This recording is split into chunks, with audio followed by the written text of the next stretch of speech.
When did your journey with Hot and Wild begin?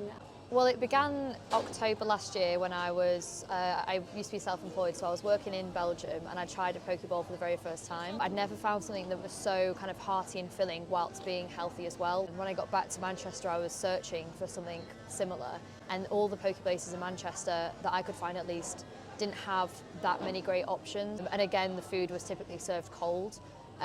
Which in October you don't, especially in Manchester in the UK, you don't really want like a cold salad. So I guess that's where it was born, because I kind of thought, well, how great would it be to have somewhere that served such amazing and healthy food but was really delicious and warm and filling. I've always wanted to start a business, so I was waiting for the right idea, and this to me felt like a really great idea because it's something that has the potential to have a really positive impact on a larger scale, being that kind of like healthy fast food, which we lack a lot in the UK. How do you make that jump from the idea to actually running the business? First off, making sure people liked the food. So this is before I could drive. I was taking Uber XLs with like an industrial rice cooker to different like co-working spaces or cafes and doing pop-ups over there. As soon as I knew that I could make them really well and my friends and family liked them, I just took from there really and started building the business. I did a lot of networking and found a company called the Growth Hub, which for anyone that's starting a new business or considering, I highly recommend to get in touch. And I was looking to find someone that specialised in the food industry.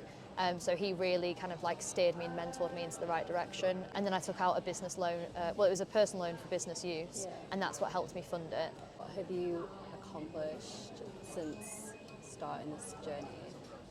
I would say my accomplishment is just doing it and not being kind of scared to do it. For anybody considering starting a business and going into this industry, what would you tell them to prepare for? What advice would you give them? I would say first off, do the risk management side of it, but then also the main thing I think would be just make sure you really care about it and you're passionate, because there's so much like mental strength that you've got to kind of build up, and it's really difficult to get that motivation and resilience if you actually don't care about what you're doing. Did you have to take a lot of feedback? I'm not very good at like taking criticism sometimes. I've definitely got better at it, but like yeah, just it was all about listening to what other people said and listening to their opinions and like taking that into consideration and not taking it personally, you know. Yeah. So where are you now?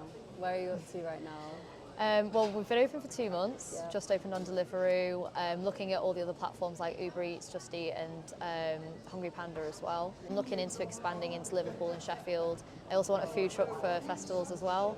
That would be amazing. Yeah.